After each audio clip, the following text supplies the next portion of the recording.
Is anyone other than me still buying cards to hold for the long term?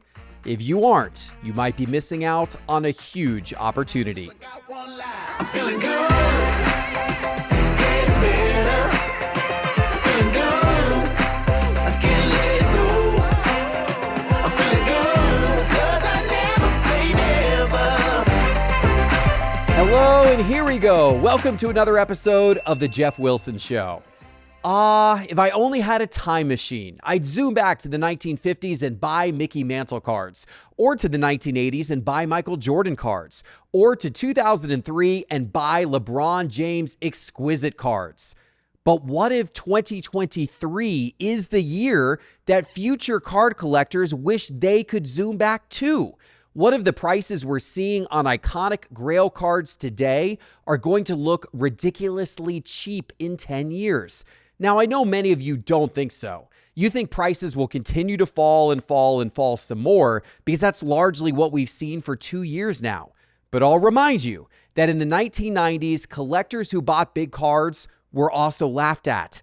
The junk wax era had just crashed card prices hard and exited millions of people from the card market. And anyone who was still left spending big on cardboard was thought of as insane. Today, we think of many of them as mad geniuses, as they scooped up some of the most iconic cards of all time for pennies on the dollar. Now, I don't know what the future will look like, and it's possible the economy will get even rockier and card prices will dip further in the short term. But it's also a fact that the prices of many iconic cards today, such as Jordan rookies, Gretzky rookies, Brady rookies, and more, are way more attainable and attractive than they were 2 years ago. And I believe that collectors in the future will wish that they could travel back in time to scoop up those cards at today's prices. I have a special guest in studio today to join me for this discussion. Dustin, the sports card dad, a popular YouTuber, is here, and we're going to talk about sports card content creation and then get into our thoughts on the card market today and where we both think the biggest opportunities lie. Dustin, welcome to the show. It's nice to have you here in the Atlanta studio. This is a treat. I finally made it inside the volcano lair, the secret volcano lair. Thanks for having me. Don't tell anyone where it is. I just got to keep it private. I came in on a blindfold, and I'm here. So you are one of the most interesting content creators in the hobby. You've been outputting a ton of content, particularly on YouTube. You've very, very high volume content. So I'm sure a lot of people watching have probably seen Sports Card Dad before.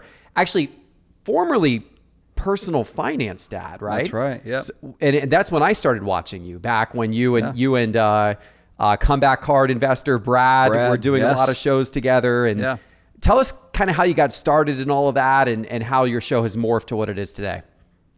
It's been a journey. When I first started YouTube, the Personal Finance Dad, I thought I was being slick because I was thinking, okay, I'm going to be talking about cards. I'm also going to kind of wrap in the finance element of the hobby.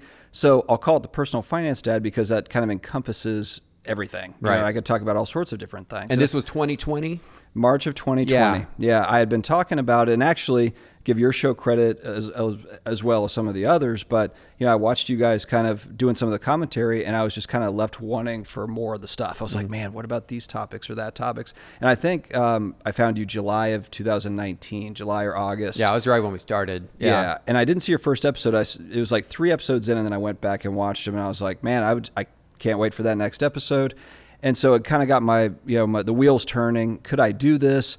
And then I just kind of pedaled along with my life. And then the pandemic hit March 2020, and it was like, okay, like now's the time. Yeah. I kind of joke about being my midlife crisis to some degree in 2016 as I got back into all the 80s, 90s nostalgia stuff.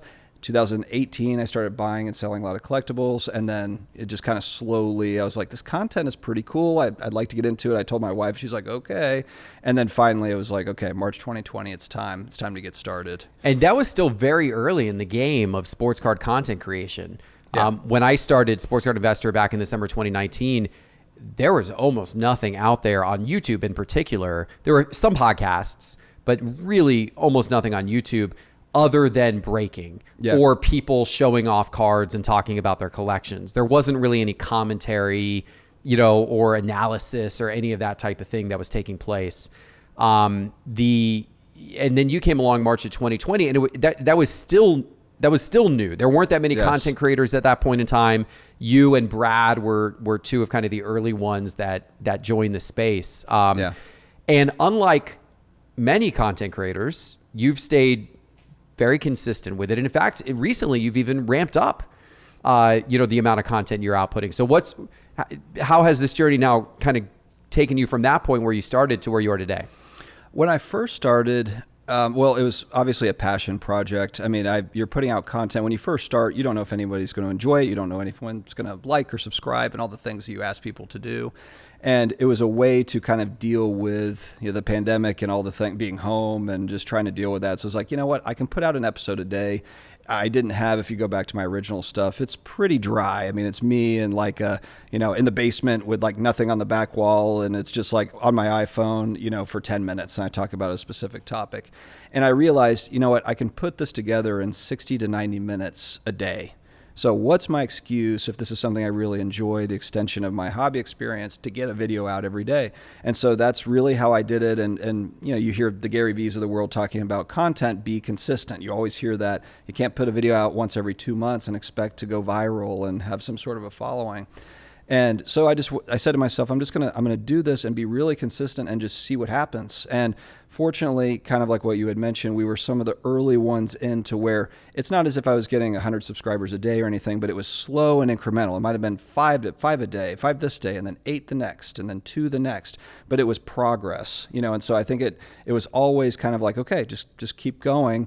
And I don't know. And now I feel like I don't want to slow down because I enjoy it, but then I'm kind of like, will it stop my momentum? It's kind of like at this point I enjoy doing it, but then if I took a week off, would it slow me down? I'm in a good pattern routine. We're 3 years in, and it's like, yeah. So I've just continued on. I do have a second channel, Collectibles Dad, and that is dedicated to all the things that are not sports cards. So randomly, Lord of the Rings just came out with a set, and there's a $2 million bounty out on the one of one. I saw that. The ring. Yeah. Could I put that on my sports card channel? Yeah, I could. But the sports card people aren't going to care as much, so I'm moving that over to that second channel, and that's how I'm doing that. It's a lot of work, though, to output that much content with that much regularity. It is a lot of work. Yeah, but it's fun work, and I don't sleep a lot. So I wake up every morning at about 5:30, and so the kids get up after that, and I've got 4 kids as well, so managing a lot of different things. But that's kind of my time to, as I've been thinking about things throughout the previous day, I'm like, okay, I kind of put my bullets together and just make my video at 6 a.m. And like I said, it's a 60 to 90 minute deal to do the editing and throw in a couple of goofy clips that I enjoy. And I'm off to the races. Hey, so you do it 100% yourself. You write the script obviously yourself. You do the filming yourself. You do the editing yourself. You post it out yourself. One man show. Yeah. Well, that's how I was in the beginning as well. The first several months as Sports Card Investor, I was filming on an iPad and doing my own editing and everything like that. And it was time consuming. It's hard to do all of that. Yeah. And actually, Charles, who's actually here with us in the studio, our head of production, he reached out to me in early 2020, in January 2020, and said, hey, I'm a professional videographer by trade, and I also really enjoy your content, and I'm also a sports card collector. And if you ever feel like you need some help, I could take some of the editing burden off. I could help improve the quality of what you're doing, everything like that. And I got his email, and I'm like, yeah, like this is going well. I should invest into this and bring some folks on. And he's obviously been tremendous. Now we're fortunate here to have a giant team that, this is incredible. That helps with it. Yeah. Unfortunately, I didn't have a Charles reach out to me and say, I like your content. Right. So it never got off the ground. It was helpful because Charles gave me a really good rate at first. Now he's expensive, but in the early stages, he was very affordable. So it was actually quite helpful back then to have him. And it helped accelerate what we did. I mean, it helped having, because it's a lot to do on your own. Right. And now here at Sports Card Investor, we put out a ton of content, but we have a whole bunch of people working on it. So it allows us to maximize, but obviously not everybody has that luxury or even wants to invest to that degree, because it is an investment. And for us, content is, we still we make a lot of money from sponsorships and everything like that, but content is still a loss leader for us. Our content operation by itself loses money. What makes money is the fact that we are able to leverage our content operation to promote market movers, to promote our sports card investor app, to promote stand-up displays, to promote Slabstrong, to promote our grading partnership with Got Baseball Cards. So what I'm hearing is I need to start a data tool. Well, Wait, what's helpful, maybe I misunderstood. What's helpful for, I don't need another competitor. Thank you, though. Yeah. But what's helpful for any content creator is to have, ways to make money from the content that's not just, I need a sponsor to write me a check.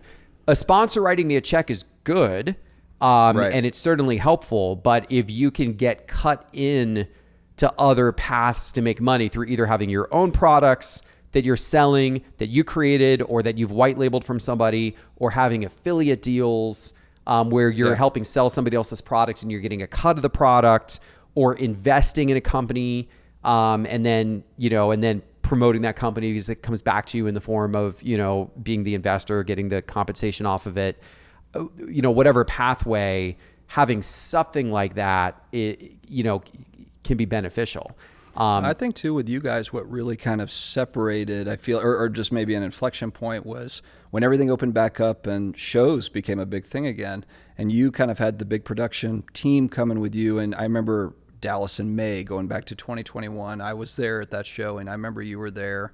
But you hit the ground running as soon as kind of things opened up. And now, I mean, you talk about the macro economy and everything. Card shows haven't slowed down at all. No. If anything, they've gotten busier. And so you've been able to do kind of a variety of different content around, shows, which seems like it's been great for you. Those are often our best performing episodes. Yeah. I got to give credit, the pioneer in that, I think, the pioneer, at least from what I saw, was Sasha T. Yeah. So, what actually happened there was during that was obviously the peak pandemic period when most card shows weren't going on, late 2020, early 2021. And then, so all of our shows were just, studio shows. Yeah. And then, the Dallas card show was, I think, the first card show to start back up in the nation, or at least the first large one to start back up in the nation. And it started back up I forget if it was late 2020 or early 2021, but I remember right when it kind of started back up, it was, it was kind of controversial. Like there were, really wasn't safe back then to have. Yeah, I remember people talking about all these people in one place. Yeah, and obviously there was no vaccine back then. Could those turn into big spreader events? And so there was a lot of kind of fear and anxiety about those types of shows. But Dallas, it's in Texas, and in Texas, they take more chances on things and do things their own way. And so they were, it was okay to do in Texas. In a lot of states, they wouldn't have allowed it. And so they started the show, and the show became very, very popular because people wanted that in-person outlet for cards. And this was the only thing going. And then Sasha T went to some of those early Dallas shows and was vlogging from there and was doing the whole card show content thing. Yeah. And those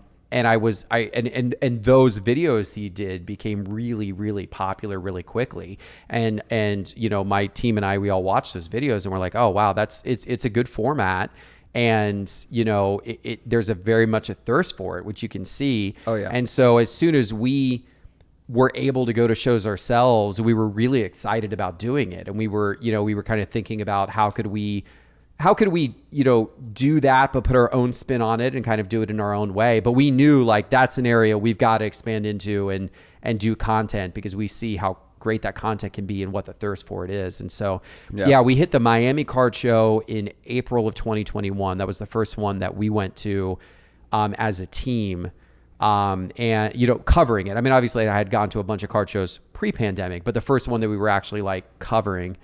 And then in May of 2021, we went to that Dallas show. And so I think that was the first time that we had met, at that show. And, those videos, all went on and did really well. And so we knew that we were onto something and we're like, okay, we got to continue to build card shows into our rotation. And it's been a big part of our content ever since.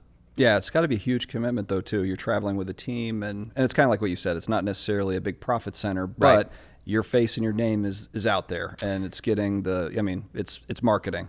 Huge. It's marketing, yeah.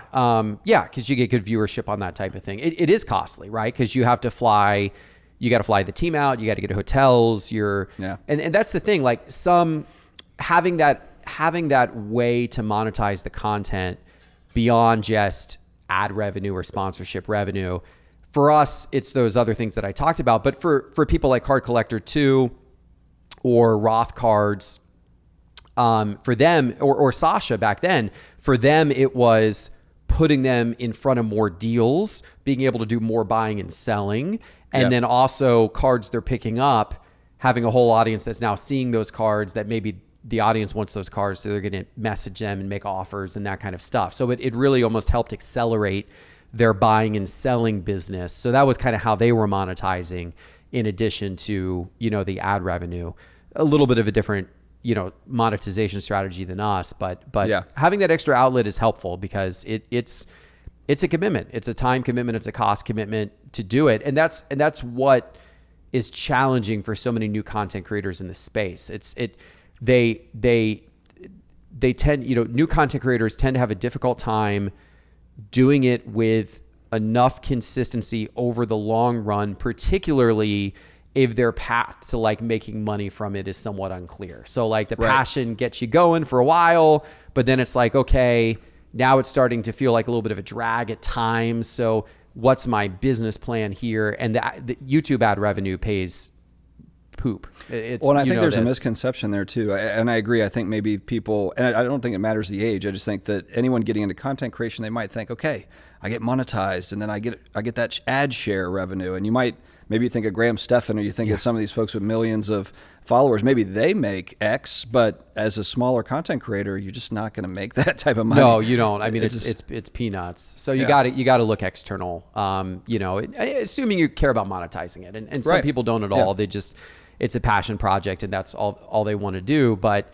the challenge with it being a passion project for some, not for everybody, but for some, is on those days when you just don't feel like doing it, like the days when it's a little bit like it's a grind at times, right? Like no matter how much you care about it and how much you love it, if you're trying to do it every day like you do, like having that kind of consistency can be a grind. So knowing that it's also a business, that you're making a little bit of money from it, that helps in those situations. Yeah, no, I agree. And I think too, if I didn't have even that slow growth in the beginning, which did accelerate, but would I have stuck with it? Maybe, but maybe not. When I got in, it was a passion project with the potential of being a side hustle. Yeah. That's kind of how I looked at it. Yes, there could be something at the end of the rainbow. There could be some gold there, but in the beginning, I really had very low expectations, and I think that's why it did work. It was like, okay, I'm going to make content for a year. I won't make anything from it. I'm just going to be very consistent and just see what happens.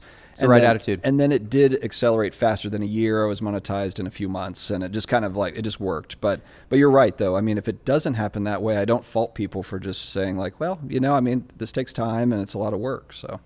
But you got, I saw your video, the most amazing sponsorship offer ever imaginable a few weeks ago here. That was a pretty funny video. I actually, when I saw the headline, and those of you who haven't watched, go check out, Sports Car Dad. And it was a few weeks ago that he did a video titled like, this changes life-changing sponsorship, I tried to be as clickbaity as possible. And what was funny is when I saw the headline, I'm like, oh my gosh, like someone just dropped a bag on the Sports Car Dad. Like, who knows who came, maybe PSA came along or whatnot, or one of these companies just threw a bag on top of your head. And the video was very tongue in cheek. We don't have to give it away, but it was a pretty fun watch, actually. Yeah, just kind of a parody video I like to throw in. But that's part of the fun of making content too, is every single video there's some humor tied into it. So it's like, even if I'm having a bad day or something, that can be a little bit of a release throughout the day. It's like, okay, I can be goofy on this video and throw that out there, and I'll get, even if I get a couple people are like, hey, that was funny, then I'm good. I don't. Yeah, it's all good. So where do you see yourself going with the channel? Like what do you hope to do with it? What do you hope to do just in general in the sports card world going forward? It's a good question. I'm kind of just taking it one day at a time. I mean, 3 years is a long time, but it isn't. I don't see myself stopping. I really do enjoy collectibles in general. So sports cards, and then I also collect graded comic books and graded video games and all sorts of different things. So I do also look at it as like, hey, if it becomes more of a business more than it is now, that can be an opportunity. I can be 50, 60, 70 years old. I'm not digging ditches and doing manual labor. This is a fun thing that I can do on the side.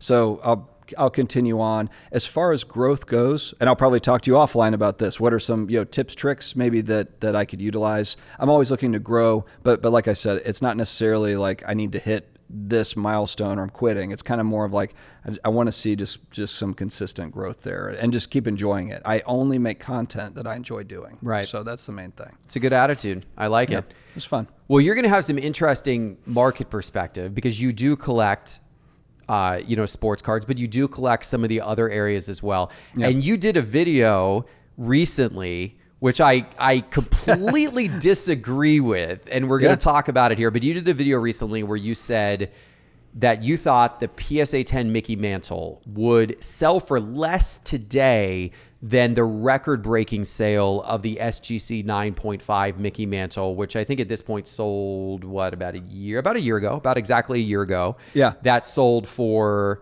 $12.6 million, I think Yes. it was. And you thought that, obviously the world's changed a lot over the last year. You've seen the price of high-end collectibles continue to fall. You've seen interest rates rise. People become more stingent with their money. And you made all those points in your video that, the economy that we're in is a lot different than it was a year ago when that record Mantle sale happened. And even the billionaires are being more, stringent with their money and everything like that today. And so you thought that one of the 3 PSA 10s that exist maybe wouldn't get above that 9.5 sale. One of the things you referenced in your video was there was a Superman comic that had sold for kind of a disappointing price. And I don't follow that world at all. Maybe on the periphery a little bit, but not obviously not the same extent that you do. Video games, I also don't follow super closely, but I know that market's come down. So before we talk about sports cards and the Mantle specifically, what are you seeing kind of in general in these different collectible categories? Well, I think that there is kind of a thought that if you are operating in the 0.0001% of collectibles, that you're safe. You're completely safe, because it's not a bad point. There always could be 2 billionaires or 2 multi-millionaires that will fight over that thing. And that could very well be true. But just what I've seen, I think from some of these auctions is these top tier collectibles, really like grails, and you wonder why did they sell? Like the example that I had used was a Superman 1, which it's not an Amazing Comics 1 first appearance of Superman, and it's not the highest grade, so we'll kind of caveat it with all those things. But it's a huge Golden Age comic book. I mean, it's like top 5 Golden Age comic books, and they bought it at the end of 2021. For 2.6, and then it just sold for 1.5. Now, in today's pricing, it's a strong price, but if you compare it against 2021, where everyone's going ballistic, it's not a great price. And so there was a reaction by some big comic book people that were like, "Oh man, I feel bad for this seller," and it's just like, we're comparing. In my opinion, we're comparing against like the height of collectibles, and it's tough when. The one thing that really bothers me too is, a longtime hobbyist will talk about there's peaks and valleys in this. There's peaks and valleys, sort of. But 2021 was like Mount Everest. Yeah. It wasn't like it's not like we've seen like all these Mount Everest peaks and valleys. We've seen one of those for these items. So I was kind of throwing a contrarian view out there of there's just an assumption that PSA 10 Mantle. Granted, the PSA 10 Mantle just might be the outlier of all these things because it might just be up here where all these other Grail items are here. That's what's kind of fun about collectibles is it's just what somebody will pay for it. There might just be 2 people that are like, I'll give $50 million for that Mantle. And timing is everything. Timing is everything. Oh, 100%. And so my point was just like right now, just with the world the way that it is, are those big money folks ready to pony up that money? Whereas maybe in a few years where interest rates cool, it's a little bit more of a hot market, yes, then maybe you do get that 50 million. It's just, I was trying to make kind of more of a timing thing. And just state the fact that I don't believe that just because you're in that 0.001%, it doesn't necessarily mean that just continues to rise up. There might be a ceiling right now, for those certain things. I think it's a good overall point. I think your point overall has been proven because I think we've seen a number of big cards. I mean, we've seen LeBron's exquisites drop in price and Tom Brady's, rookie ticket autos drop in price. And we've seen a lot of the big cards like that, iconic cards, have dropped in price quite a bit. I think the one outlier would be the Mickey Mantle PSA 10. I think it might be the one outlier, maybe the only outlier, but I do think it is. Or Honus Wagner. Maybe the Honus Wagner potentially as well, but particularly the Mickey Mantle. And the reason why I say that, there's only 3 PSA 10 copies that exist. None of the 3 have been on the market for sale in decades. And none of the 3 are likely to be on the market for sale for decades. I can tell you that, I've seen 2 of the 3. I've seen Marshall Fogel's. Yeah. And he's not selling his. He's passing it down to his kids. And he has told me that his kids aren't going to sell it, that they're working with, various museums that, may take it, as part of a big, maybe even a permanent display in certain museums, but at least a temporary display. And they want to keep it as something that can be something that's kept in the family, but is going to be shared with the world, that type of thing. And so, at least that's what they say now. Now, who knows down the road and whatever, but I don't think you're going to see that one go for sale in the next decade or 2. One of them's owned by the owner of the Arizona Diamondbacks. Yeah. I've seen that one as well. I have no idea what his status, is with what would happen with that card long term, but he has no reason to sell it. He's obviously an unbelievably wealthy individual and owns an incredible collection of cards well beyond just that Mantle, much like Marshall Fogel does. I doubt we're going to see his hit the market in the next couple of decades. From what I've gotten feedback, and I'm not an expert on that card at all, but the overwhelming feedback I've gotten is that the 9.5 SGC and the Fogel 10 are superior to Arizona Diamondbacks version. Now, of course, vintage is always, the beauty is in the eye of the beholder, basically. But then where's the other one? Where's the third one? Yeah, I've heard I've heard about the owner of the third one, but people know where it is and who owns it. I don't know much about the individual. I think he's more of a private individual. You don't hear as much about that card. It's not displayed out there the way that you see the other 2 sometimes. So I don't know much about it, or that maybe that's the one that if one of them is going to go on the market in the next 10 years or something, maybe that's the one that does, because I don't know much about it. But I feel like if any of those 3 were to go onto the market, that people would say this could be a once in a lifetime opportunity. Sure.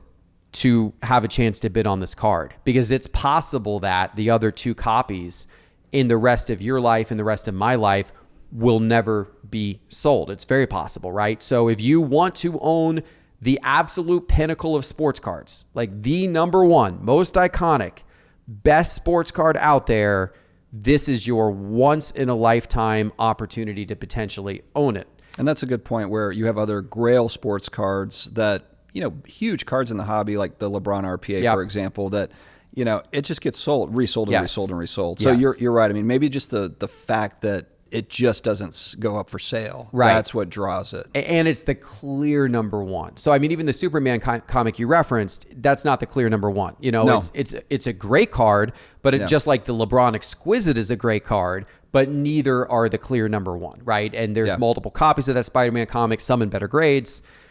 Just like there's a bunch of copies of the LeBron Exquisite, but there's only 3 Mickey Mantle PSA 10s in that perfect condition. That's the one thing that I think, no matter what the economic condition is, I think it's going to command just a super premium. And I think that's why the SGC 9.5 went for $12.6 million and broke the record, because there were people who looked at that card and said, I may never in the rest of my life ever have a chance to acquire one of the 310s. Yeah. So I'm going to acquire this one, the 9.5, because that is, as close to that echelon as you can possibly get with those perfect 10s.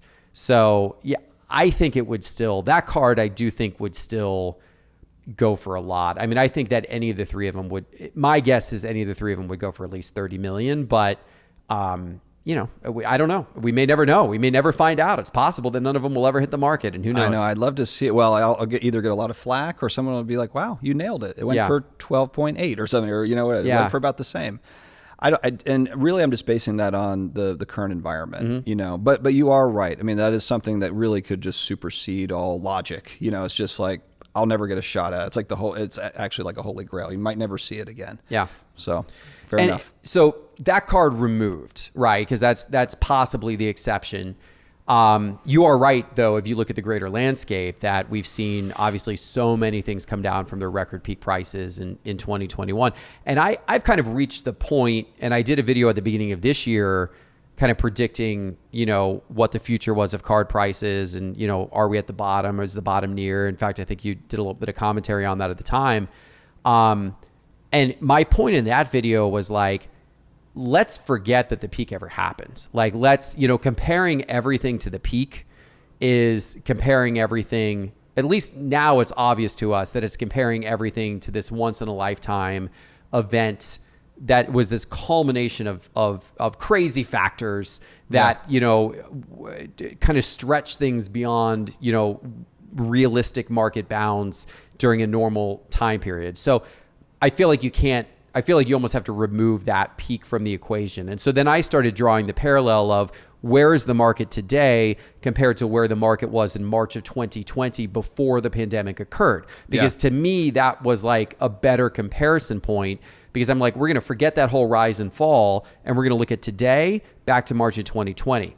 And my thought was, I don't see, for most iconic cards, I don't see the card falling below or frankly even getting that close to the March of 2020 price, because I believe that the hobby is a lot bigger with many more participants and many people that are into collecting much more so today than there were in March of 2020. So I think that there's more demand today than there was in March of 2020. Now, one caveat that I gave during that video was we are facing different economic conditions, and if economic conditions worsen, then the overall economic conditions may create kind of an outlier result in the negative direction, right? And we've seen some of that. We've seen interest rates go up, and some of the cards in the video that I said, I don't think this card will ever go below this level, because this level is a little bit above where it was in March of 2020, and I don't think it's ever going to go there.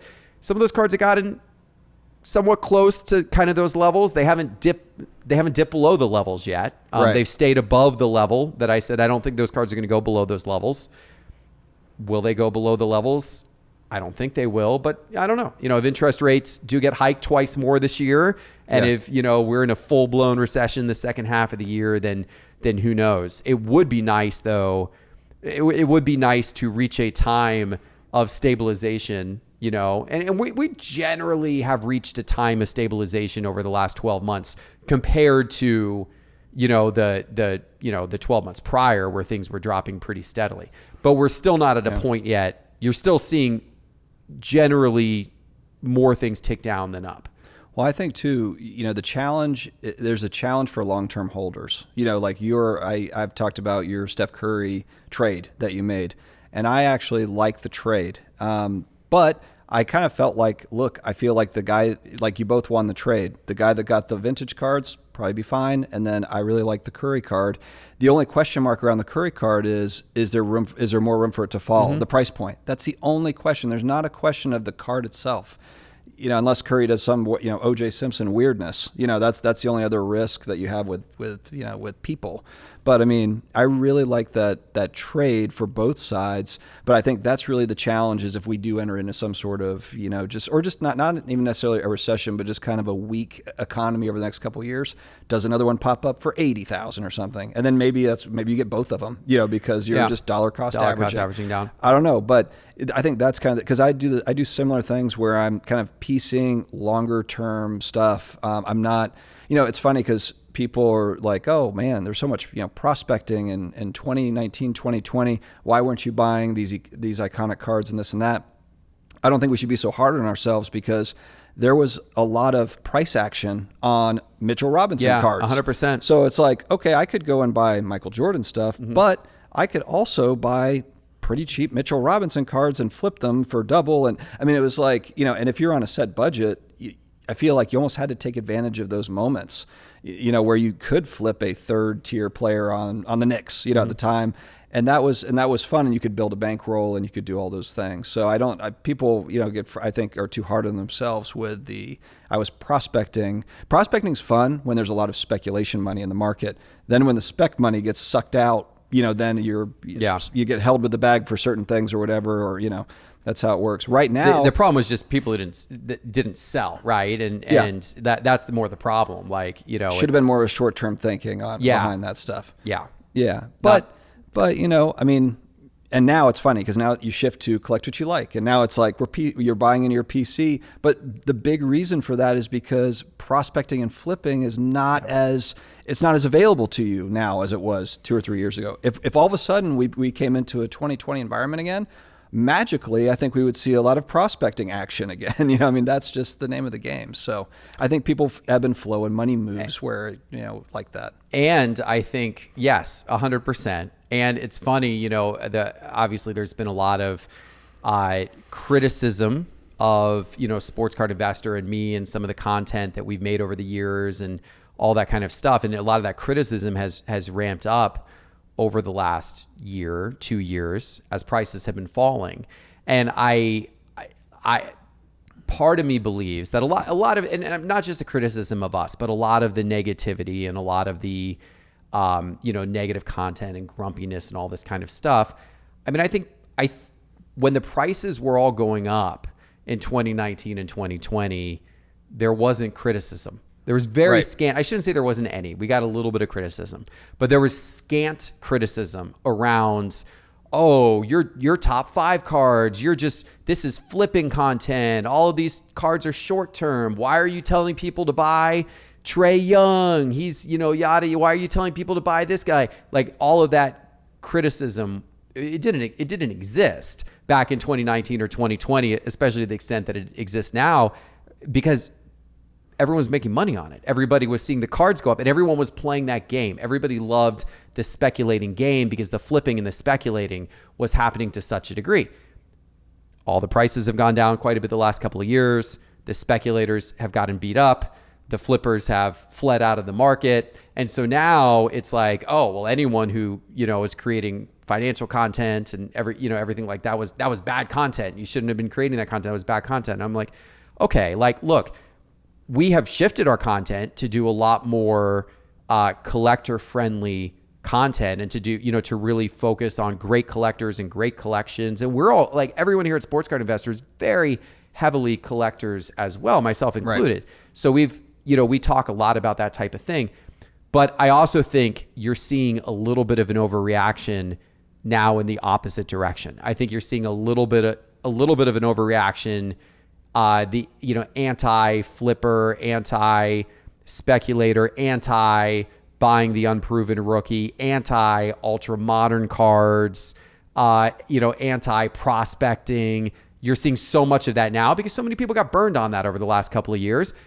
I think that will come back over time. I think this, maybe not this year or next year, depending on the economic environment, but I do think that will ebb and flow, and you're going to have times going forward in the hobby's history when speculating and flipping and going for the ultra modern hot prospect is in vogue again.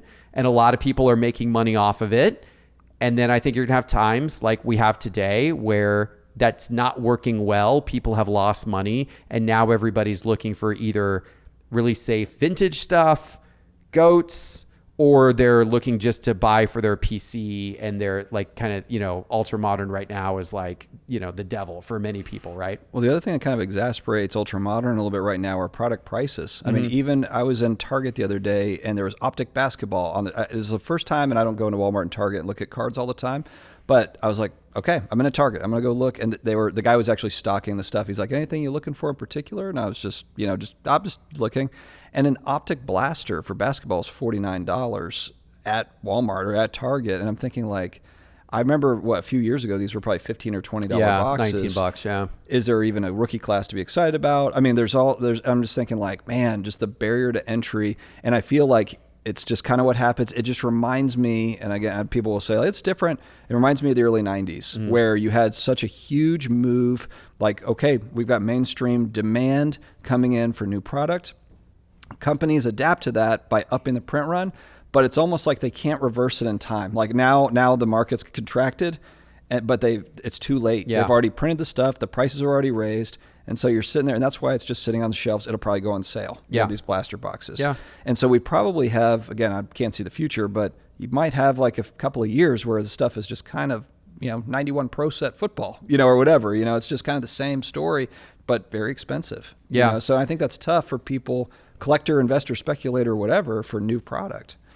Yeah, you're 100% right. You're 100% right. And I've always said that I understand the hardened collector who has been collecting for many years and is just very true to the products, and I understand those people getting really annoyed with all of the flippers and speculators that flooded into the market in 2019 and 2020, and the content we were creating, because it drove prices up, and you saw this flipping behavior and unable to get products at retail because they were all being bought and sold online for 3 times the price. I understand collectors who have been doing it for a long time being annoyed with that. I have no problem with people saying like that was all bad, and because they used to be able to go buy hobby boxes of Prism for less than $200, for a hobby box. And then all of a sudden they're $2,000, for the new release. And they're like, what the heck is going on? I get it. And I do agree that is not healthy. The box is getting that crazy in price, and it just getting murdered when you open up a box, because it's like, my God, the price I just paid for that box versus the, value of the cards that I got out of it. Like that's not healthy. Now that happened a lot more in football and basketball. It has not happened as much in baseball. Like, Topps has been, the prices of the baseball products have not gone to the hysteria levels. And maybe that's also because some of the prices on the secondary market hadn't gone quite as much to the hysteria levels. Like a lot of Topps debut, they printed a lot of it, right? I mean, a hobby box was like $90 or something. Yeah. 100. I'm not a huge baseball card collector, but I remember it was inexpensive. But then I also know they printed it. They do. They print a lot. I mean, Topps prints a ton of Series 1 but it's supposed to get people 2, in. It's supposed to be and kind Bowman. of Yeah. But it's supposed to get people in. Yeah. And I actually don't have an issue with that. Like, I think it's actually really smart for the card manufacturers to say certain products are entry-level products, and we want these to always remain affordable and accessible, and for these to be on shelves. But that means they're going to print a lot. And that means that, the secondary market prices of the cards coming out of it aren't going to be worth that much. But that's maybe not the point. The point is collecting and building sets and finding your favorite players and finding your favorite team. And maybe you still have the chance of occasionally finding numbered out of a 99 card and it's worth something. But that's, for the most part, you're just enjoying it. And Topps, I think, has done a good job of segmenting their products in that direction. And I think that's one thing Fanatics, I know, is really focused on is how they segment their products in these different categories. So they have products that appeal to, high-end gamblers and investors and speculators, and, and they have products that are perfect for kids and families, and, So question for you on that front, because we brought up that Lord of the Rings set that just popped up. I was following that, and what's interesting is there's a $2 million bounty on the 1 of 1. So that's the monster card that everyone's looking for. It's like a Willy Wonka and the Chocolate Factory situation with the golden ticket. But hobby boxes are pre-selling at $400.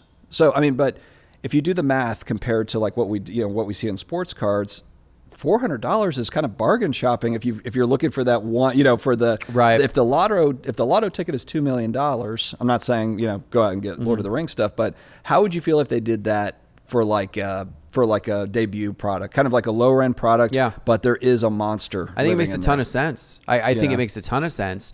I think that, and I think Fanatics is thinking this way. I think that every product should have some unique chase to it that draws interest and attention. Now, it doesn't always have to be a $2 million card, but I think every product should have some unique chase, something that people are going for and that they know they're going for. Part of the problem, I think, with cards over the last few years is you've had so many different sets created and from all manufacturers, not just from one. Panini's done this, Topps has done this, Upper Deck's done this. And sometimes it's almost hard to know, like, really understand, like, what is the purpose of this set? Like, what's the value proposition of this set? Like, why does this set exist? And what is it about this set that's, really unique or different than the others? Why should I care about this one? And that to me has been a challenge. Like, it seems to me at times like the manufacturers are just pumping out every possible variation of set that they can come up with. I mean, how many, especially when they're behind on certain sets, but then we've got this new set. It's like, just get Prism out on time or whatever, I mean, it's weird. Yeah. And I mean, and the different box configurations and all that kind of stuff. It's gotten a bit extreme. I don't know. It doesn't have to be that way. I think it's interesting looking at trading card games and looking at like what Pokemon does. Their approach is completely different. And they printed a ton of cards last year. Over 1 billion cards, or around 1 billion cards is what Pokemon made last year. From what I heard, I saw some news story on that recently. The thing that's crazy to me, unless I missed this, but Pokemon doesn't really, I don't think they have serialized cards. I don't think they have numbered cards. Think if they added numbered cards, because I feel like that's kind of the trump. That's a trump card that companies can lay down if they want to just like really fire it up. And Pokemon doesn't even have to do that. Yeah, that's what's shocking. It's interesting they don't, and I wonder. I think they should, but I don't know. Maybe they shouldn't. Like maybe they've just figured out the right niche of business model and they don't want to mess with it. Can you imagine if Pokemon put a 1-of-1 Charizard or Pikachu in their next? It's got to be coming at some point. It's like, it seems like the natural evolution. Magic the Gathering just started doing it, and it's been controversial in their world. But I'm like, man, it's like they're just behind a little bit, on what everyone else has been doing. But I'm sure Pokemon's got their eye on it. Yeah. Well, where do you expect this all to go? So you made a fair point. You said, the Steph Curry trade that I did. Yeah. You had made that point when you were doing the reaction to it. I listened to that, you think that's a great card to have. You understand the logic in trading for it, but it's also quite possible that card will be worth less in 6 months or a year than it is today. So maybe there would have been some logic and frankly, you could have made this argument over the last couple of years and been right of like, sell all your cards, cash out, hold on to the cash, and then go buy all the cards you really want to buy at some future point in time. But it's like timing a market. It's like, with anything. Yeah, and that's the tricky part. I just think that it's funny to me when we go back a couple of years when we're looking at populations, our mindset has shifted now. When you were looking at I can't remember which card you were talking about, but let's just use any vintage cards. The total population is 1,000 for this card. 2 years ago, that was very low, because demand was higher. Now we've seen demand kind of, shrink out. People have moved out. And so now it's like, if it's not a 1-of-1, then we're not even interested. It's not rare. But in reality, there's a lot, like the Curry that's numbered out of 25 is a rare card. How many of them are out there in circulation? How many are being resold all the time, and how many, eventually they're all going to get plopped into vaults and put away. So what I meant was in 6 months to a year, maybe there's another copy that pops up. But if you're vaulting it for 20 years, I don't think it matters. I think you bought it for 130. I think you're probably fine.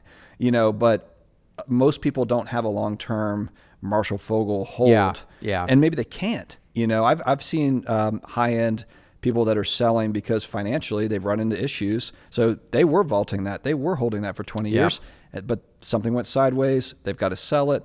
And so, the people that can actually hang on and just get it at the right price point, for certain cards like that one, I think are okay. The ones you traded away, I think are, that 51 Bowman Mantle, that's a 5.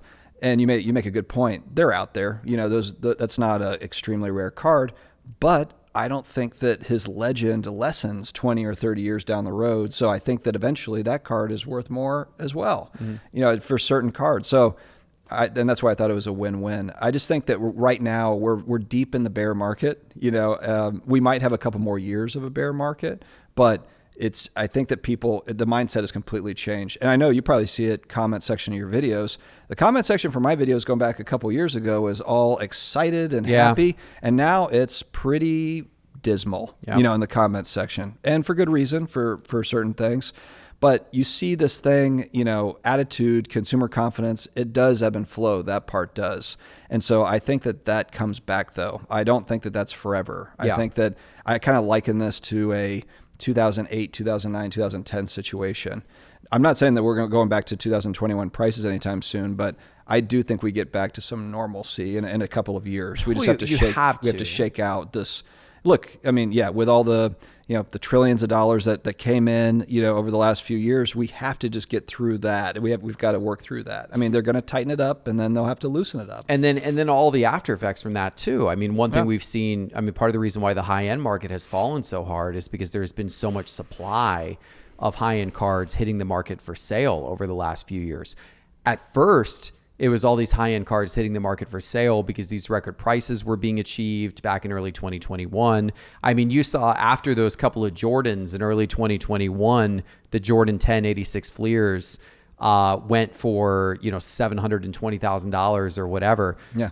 You saw in the subsequent 6 months, you saw 40 other 1986 Fleer PSA 10 Jordans hit the market and be sold off. I think it was within 4 months or something like that. I mean, everybody who had one of those cards was trying for $700,000. All of a sudden they were like, wait a minute, I can get $700,000. I like this card. I don't like it that much. And so then they all rushed them into auction. So at first you saw a price correction in part because you just had a flood of supply. Then as prices dropped because of that, then you started to have, this issue with people who had taken out loans against their cards. And that's a big one. Yeah. You had places like PWCC that were obviously heavily encouraging that and pushing that as a service.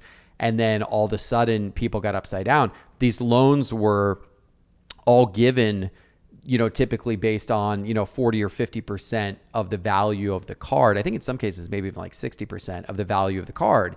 And so if you had it, and that was considered extremely safe, right? The people who were giving the loans, if you've got a Jordan that's worth, $500,000, well, surely they can give you a loan at $250,000. It's never going to be worth less than $250,000. But then you saw the market come down, because of the supply. And then all of a sudden it started to hit the levels of, wait a minute. And there were other factors at play too, like the world opening back up and people spending their money elsewhere and everything like that certainly contributed.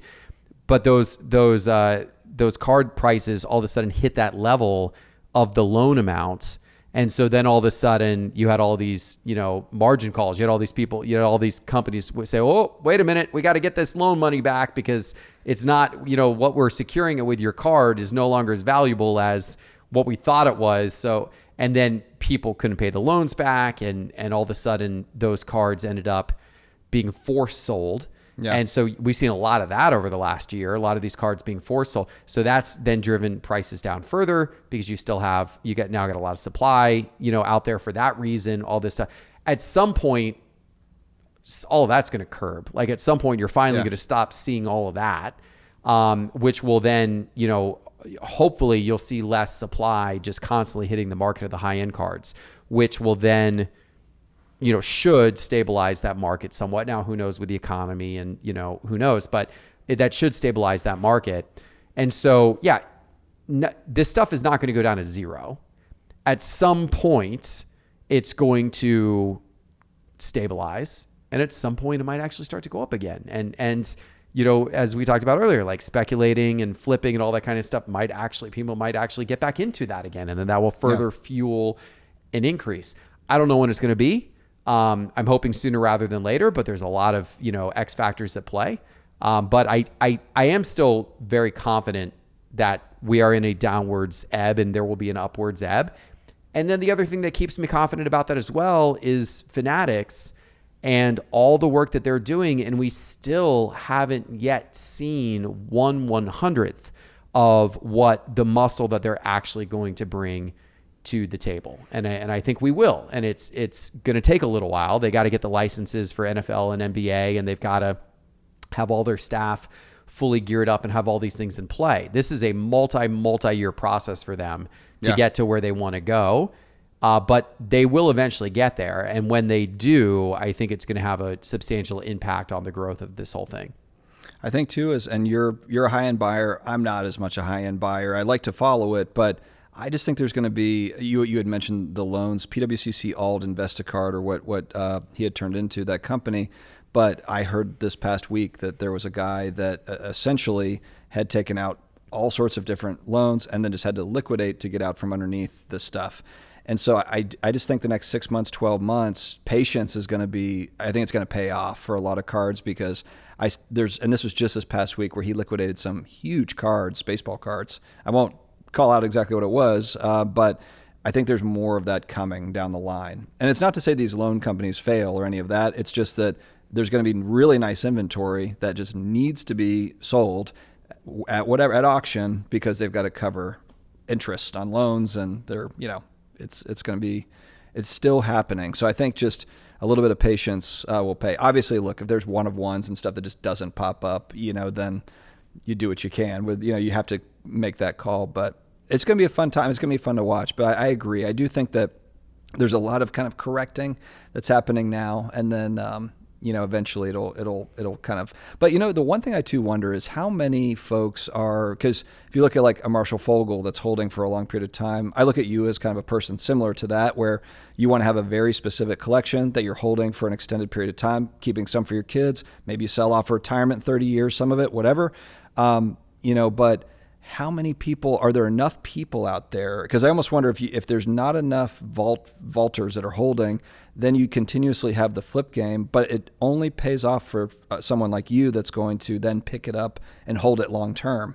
So it's just like, you just have to wait for these people to just kind of eventually flip their way down enough to where you can grab it, and stick it away. And I hope that that's eventually reaches my price point too, some of those things. But that's a fun game to watch, because for years, we've just been kind of watching things go upward, which is fun when you're short-term flipping, but it's not fun when all of the Grail stuff or iconic stuff is $1 zillion. And, it's like, I'm never going to touch it. Now there's cards that are coming down where you're like, hey, right. This is a card I didn't think I would ever touch 2 years ago, and now I've got a shot at it. Yeah. So that's fun. Yeah.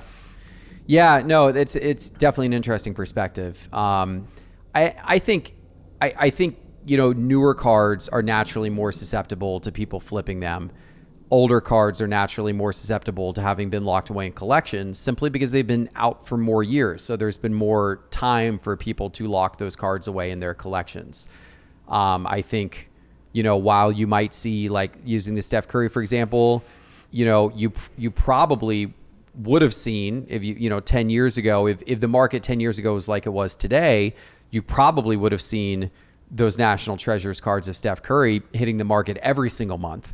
Now you see a few of them hitting the market a year, a handful a year.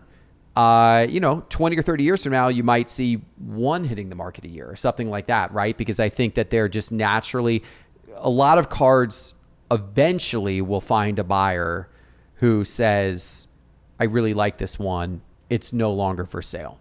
And it goes into a collection. Whether they're doing that for investment because they just want to hold on to it for a long time because they think it's going to become more valuable, or whether they're doing that because they are building a set, or that they're trying to build a collection of a particular player, and so they're holding it for that reason, or they're doing it just because they really love the card and they just don't ever want to let it out of their possession again. Your hope is that, over time, more and more cards will find their ways into people's hands who are not buying them to speculate and flip, but are buying them to hold. And then as soon as that happens, the supply dries up. And I think just naturally over time with just about every card that happens, but it happens, you see it more with the older cards because there's just been more years for them to fall in the hands of collectors who want to just hold for the long term. Yeah, and I think too there's some really interesting modern stuff or on the fringe, 90s and forward, to where there will be kind of that in 30 years or 40 years there will be the Marshall Fogels that have this 90s 2000 stuff that's gone up in price, and then they'll have the big show about it. But I do think there's big players, there's whales that are picking up these pieces that they believe it's speculating, but at the same time, if the price point is right and it's a one of one, or there's, they made 30, it's kind of like that Pokemon Illustrator card is one that I think of, where I think there's 35 of them in total, but how many of them have been found? How many have been graded? That's the ultimate Pokemon card. So it's like top of the food chain, card. That's something where you sock it away. If you get it at the price that you feel comfortable with, it's just like, assuming Pokemon doesn't just, pull a Masters of the Universe on you or something, but, and just kind of fade away. Thundercats, I don't see it, but, there's just so many kind of cool opportunities on the high end and I think that the next couple of years are going to be pivotal. There's going to be some good opportunities. I think so. And then it becomes a matter of what do you buy and hold on to. Right. And that's, my philosophy on that's changed quite a bit recently as I've really thought about like what's going to have value 30 years from now. And I've spent time with Marshall Fogel and have really reflected on things I've learned over the last 5 years and everything like that. So now when I'm buying cards, because that is a lot of what I do, right? Like there are certain cards, there's distinct categories of cards that I buy. Certain cards that I buy, I really don't have any interest in holding on to that particular card for the long term. I'm buying it to speculate. You're Desmond Ritter. Desmond Forever. Ritter. You're holding that for 30 years. I mean, he is my local guy in Atlanta. So if he's the next Tom Brady, then maybe I will hold it for 30 years. But chances are that chances are I will part ways with that card within the next, 6 to 24 months, right? That's why I bought it. I bought it thinking I like the Falcons getting off to a decently hot start this season.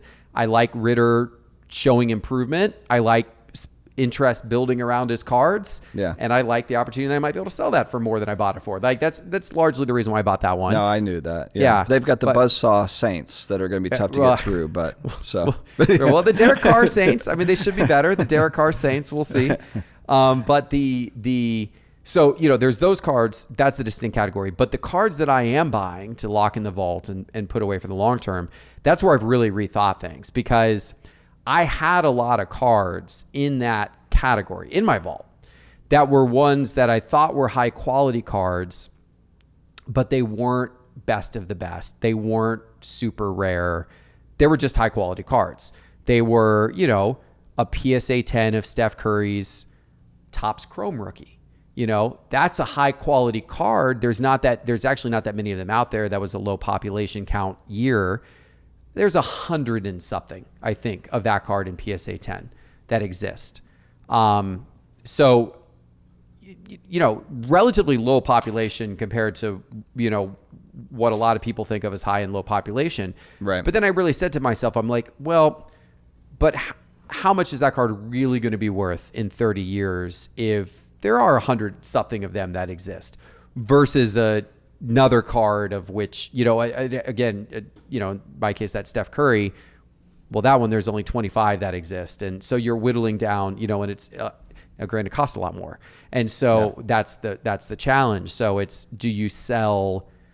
And that's what I've been doing. I've been selling my cards that I had originally bought thinking I'm going to hold on to it for a while. But now I'm like, it's actually not quite rare enough to fit that category of this thing really being looked at as a grail down the road. So I've been selling a number of those cards, and then I've been taking the money, and then I've been turning around and looking to buy the ones that I do think are the truly unique grails. Leveling up And you don't always have to spend a ton of money. Like there are opportunities. One area where I think there's opportunity, for example, is around Michael Jordan autos from his first few years of cards. So, for example, Star Basketball. There's, the 84. Shout out to Dave.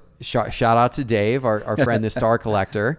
There in 1984, he had 3 Star cards in that first year of Star Basketball, 1984. I just picked up one of the 3, which was his USA Team USA card from 1984. hand signed by him with a really, really nice autograph. And I picked that up off PWCC. It was I forget exactly what I paid for it. It was in the neighborhood of, I think it was a little over $20,000, which granted, it's still a lot of money for a sports card. But I mean, compared to what you might have to pay for some other Grail type cards, right? But it's relatively rare. There's only that card. There are a couple of them up on eBay right now, but I looked back through the complete sales history of that card, and that particular card sells on average, I think, about once a year. You'll see one of them hit the market and sell. There's not that many of them out there. It's an in-person auto. In-person auto. Yeah. I looked up population counts. I think there are less than 50 of them that have ever been authenticated by PSA or BGS. I really like the kind of the idea of really unique collectibles. I bought a black Topps Refractor Breeze rookie card that's hand signed, and then he inscribed it Cool Breeze. And huge Saints fan, he's my PC guy, but that's literally my Grail PC card for him because I wanted that black Refractor rookie card numbered out of 100. Just love the aesthetic, and then with it being signed, it's an eBay one of one, you know. And then it's like, well, you know, maybe somebody else could go and have Breeze sign that card too, but are they going to crack it out of their, they're going to crack it out of their slab and do that? And then even if he does sign it, is he going to inscribe it the same? Right. It's like there's never going to be a ton of those. Yeah. There might be a handful, maybe. Right now there's one, but I mean, you know, but I think that kind of speaks to what you're talking about with how can you make kind of these iconic cards even more iconic. I saw a 52 Topps Mantle that was signed by Mickey Mantle. Oh gosh, and I love one of those. It was a 3 or something. Yeah. It sold for like $500,000. Yeah. But it's like there's a lot of 52 Topps Mantles out there, but that one, and what if he had like inscribed it like Bronx Bomber? You know, I mean, insane. I could make the argument, and I think I had looked up the pop counts on the 52 Mantle signed by Mickey Mantle. I believe it was less than 20 total across all grades. I could make the argument, it might have been closer to 10 actually. I could make the argument that that card should be as valuable, or it should be as valuable as the PSA 8 and maybe approaching the value of the PSA 9, but the PSA 9 is like, I mean, it's, even though that card sold for $500,000, the PSA 9s are worth $12 million. So, you know, you know, but, and, you know, a lot of purist collectors would argue because of the you know, it used to be thought of that the on-card autos are defacing the card and everything like that. And it is only a 3 with an auto, but still like the rarity and the scarcity of it. So I think obviously that's an extreme example with the price point that you're talking about, but I think that there are opportunities to buy cards like that have incredible uniqueness and down the road might be appreciated as true kind of one of a kind type items, or almost impossible to find items that actually aren't that expensive today, but are, you know, I think if you hunt around that there's opportunities on that kind of stuff. Like I bought a couple of years ago at the National, I bought the complete Dream Team set from Barcelona, 1991 Skybox. Oh, I saw that video. Where all of them were signed by the players and authenticated by PSA. I have never seen that again. I have looked all over. You know, all the auction sites to find those cards autographed by those players, that collection pop up again. I have never seen it ever pop up again since the day that I bought it. It's cool. It's got to be extremely rare. I paid $12,000 for that set of the 15 cards.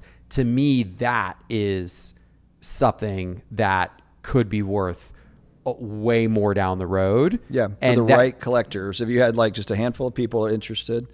But you're right. I mean, it's extremely unique. I mean, yeah, there's probably not another one. Is there another set? I haven't seen one pop up. Yeah. I haven't seen one pop up. There, like if you look at the PSA pop counts, there's a handful of each of the cards that have been signed. Yeah. There's not a ton that have been authenticated. But does any of those people has anyone actually built the complete set out? You know, it would be impossible for someone to build it out today because you don't even see the individual ones ever pop up for sale, hardly ever, much less multiples of them. And then some of the guys like John Stockton doesn't sign anymore. Jordan really doesn't sign. He doesn't sign those cards anymore. So, I mean, you couldn't even try to manufacture it today.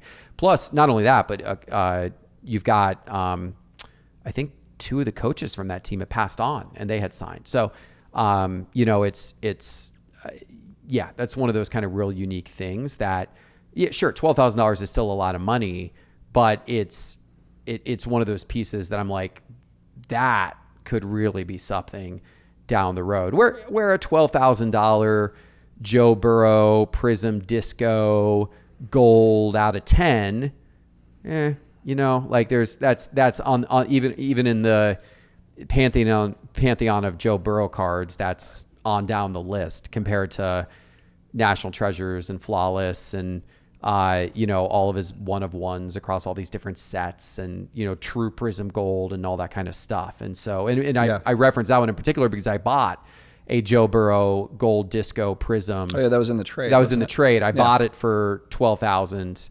11 or 12,000. I was able to get 18,000 value in it in the trade, but that one I bought strictly because I'm like, I'm going to trade or sell this at some point because it's not, I wouldn't hold it up there, you know, next to that Dream Team set as like, you want to know which one's going to be more valuable in 30 years. To me, it's very obvious that the Dream Team set's going to be more valuable in 30 years. Yeah.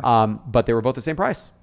Yeah. The quarterbacks, I almost feel like there's a 5-year window on a lot of those guys. It's like Burrow, you know, might be the next Tom Brady. You know, Mahomes is probably the guy that's like, if you're going to lock in on someone, but he's so expensive, you know, to buy into his stuff now. But I do think though, you know, it's just kind of a hot potato game, but probably good if you can get the right price. I see dealers doing that all the time where they're buying into, you know, $8,000 Burrow card or whatever it is. They're not holding that thing. They're gonna use that to leverage into something better, you know, or to sell it off to someone that will then sell it off. It's just kind of I feel like it's a 5-year flip game, and then just don't have it at the end of it. Yeah. You know, unless but granted, maybe it holds up. You know, I mean, that's the gamble, but I think those are still fun though, as long as you understand it's just kind of a short-term deal. It's it's a fun little short-term. 5 years is a long time for some people. You know, that's like short-term for an investor, but 5 years is an eternity for a 20-year-old that's buying and selling cards. 100%. You know, so yeah, my son barely wants to hold on to any card for more than 3 months. Or more than a month, really. But that's part of the fun of it, right? I mean, that's part of the fun of it, being able to just trade in and out and get new cards. And yeah, absolutely. Well, Dustin, we've covered a ton of ground here. Is there anything else that you wanted to cover before we wrap the episode?